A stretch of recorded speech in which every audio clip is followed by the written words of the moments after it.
Assalamualaikum warahmatullahi wabarakatuh.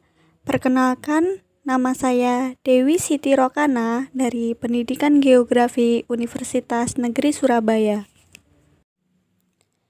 Pada kesempatan kali ini, saya akan membahas lebih dalam mengenai bencana tsunami, supaya kita dapat mengenal bagaimana tanda-tanda akan terjadinya tsunami, dampak apa yang akan ditimbulkan, serta upaya mitigasi apa yang tepat untuk dilakukan dalam menangani bencana tsunami.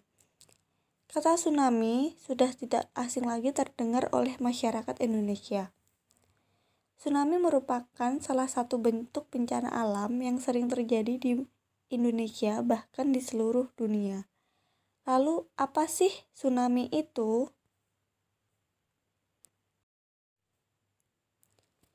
Tsunami merupakan salah satu jenis bencana alam yang berkaitan dengan gelombang lautan.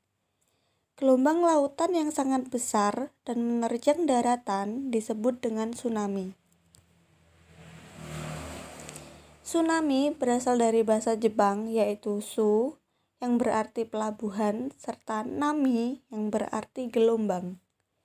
Secara harfiah, tsunami mempunyai arti ombak besar di pelabuhan. Lebih ilmiahnya lagi, yang dimaksud dengan tsunami adalah perpindahan badan air yang disebabkan oleh perubahan permukaan laut secara vertikal yang berlangsung dengan tiba-tiba. Gelombang tsunami merupakan jenis gelombang yang dapat bergerak ke segala arah hingga mencapai jarak ribuan kilometer. Daya kerusakan yang diakibatkan gelombang ini akan semakin kuat apabila berada di daratan yang dekat dengan pusat gangguan. Faktor-faktor penyebab terjadinya tsunami. Yang pertama yaitu gempa bumi bawah laut. Hampir 90% kejadian tsunami di dunia ini disebabkan oleh gempa bumi yang terjadi di bawah laut. Gempa bumi yang terjadi di bawah laut ini merupakan jenis gempa bumi tektonik yang timbul akibat adanya pertemuan atau tubrukan lempeng tektonik. Gempa bumi di bawah laut akan menimbulkan tsunami apabila memenuhi syarat sebagai berikut. Pusat gempa terletak di kedalaman 0 hingga 30 km di bawah permukaan laut. Gempa yang terjadi dengan skala besar, serta jenis sesar gempa adalah sesar naik dan sesar turun. Faktor penyebab terjadinya tsunami yang selanjutnya adalah terjadinya letusan gunung api yang berada di bawah laut.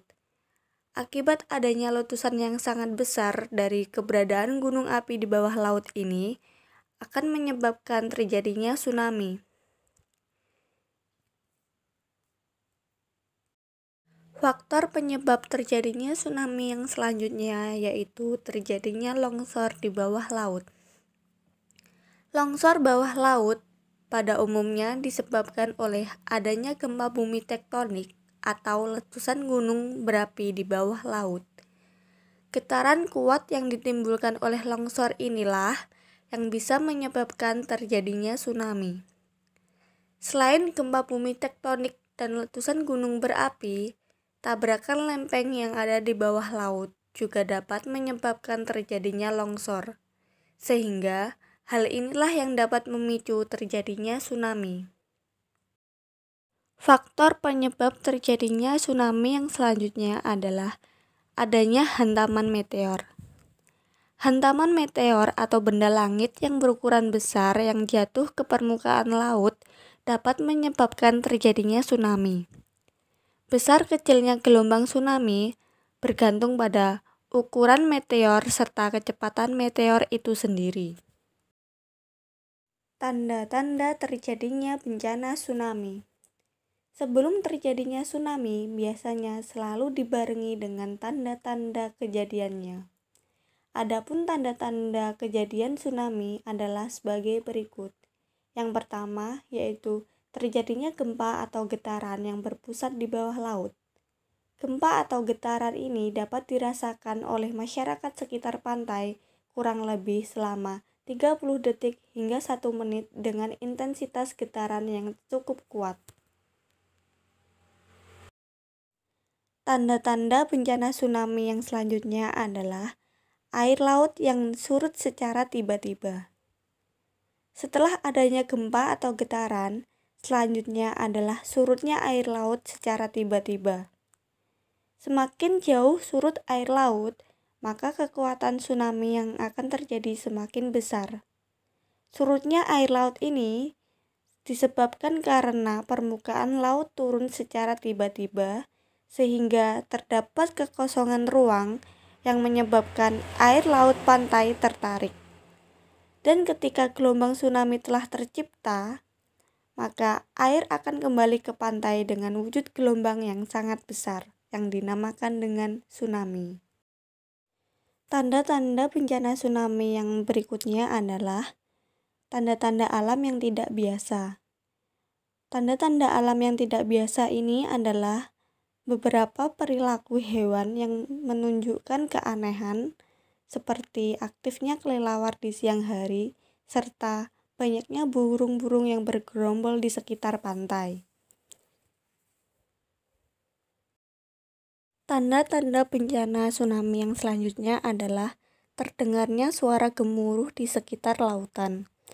Berdasarkan pengalaman masyarakat Aceh pada tahun 2004, sebelum terjadinya tsunami, mereka sempat mendengar suara gemuruh atau seperti ledakan yang besar yang terjadi di sekitar lautan. Kerusakan yang terjadi di mana-mana. Dampak dari bencana tsunami yang pertama ialah pasti adanya kerusakan yang terjadi di mana-mana. Kerusakan yang dimaksud dapat berupa kerusakan bangunan maupun non-bangunan. Gelombang besar yang menyapu daratan yang meliputi area pantai dan sekitarnya dapat mengakibatkan kerusakan berat sehingga mengakibatkan kerugian yang besar. Kerugian dapat berupa materi maupun non-materi. Lahan pertanian dan perikanan yang rusak. Gelombang tsunami yang dahsyat juga dapat menyebabkan lahan pertanian dan perikanan menjadi rusak berat. Gelombang tsunami dengan kekuatan yang besar mampu menyapu bersih apa saja yang ada di daratan, sehingga hal ini dapat melumpuhkan aktivitas perekonomian masyarakat setempat yang menjadi korban bencana tsunami. Menghambat perekonomian masyarakat.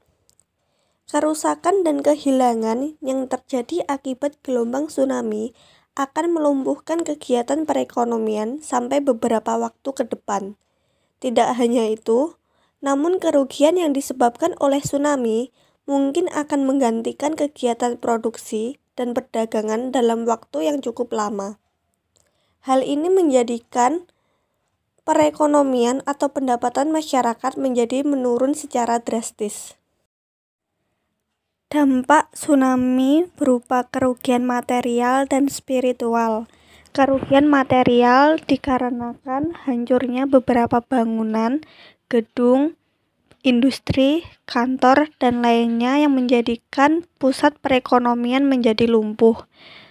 Kerugian spiritual diakibatkan karena munculnya trauma, kehilangan, rasa takut, khawatir, serta tidak dapat beribadah pada tempat-tempat peribadatan yang hancur karena diterjang oleh ombak tsunami.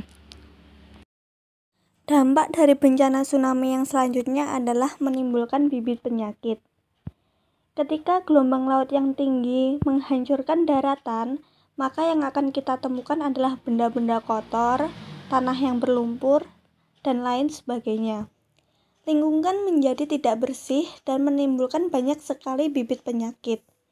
Ditambah jasad-jasad dari makhluk hidup yang meninggal menjadikan lingkungan semakin tidak sehat. Di samping itu, apabila tinggal di pengungsian, maka akan terjadi adalah timbulnya bibit penyakit karena kurangnya sarana dan prasarana yang digunakan secara bersama-sama.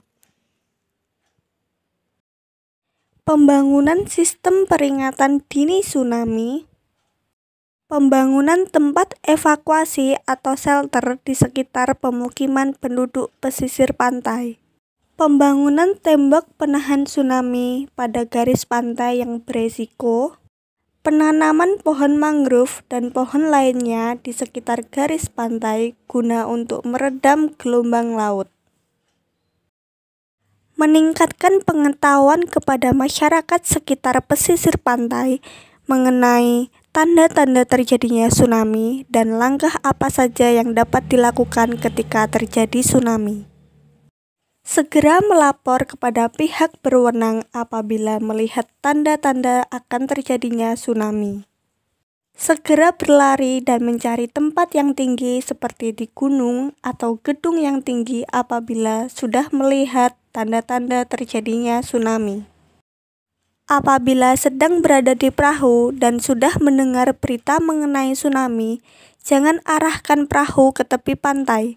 Segera arahkan perahu ke arah laut dan menjauhi tepi pantai. Gelombang pertama tsunami biasanya selalu diikuti oleh gelombang-gelombang berikutnya. Pastikan kondisi sudah aman, baru bisa turun ke daerah yang lebih rendah dan segera melakukan penanganan terhadap korban bencana tsunami.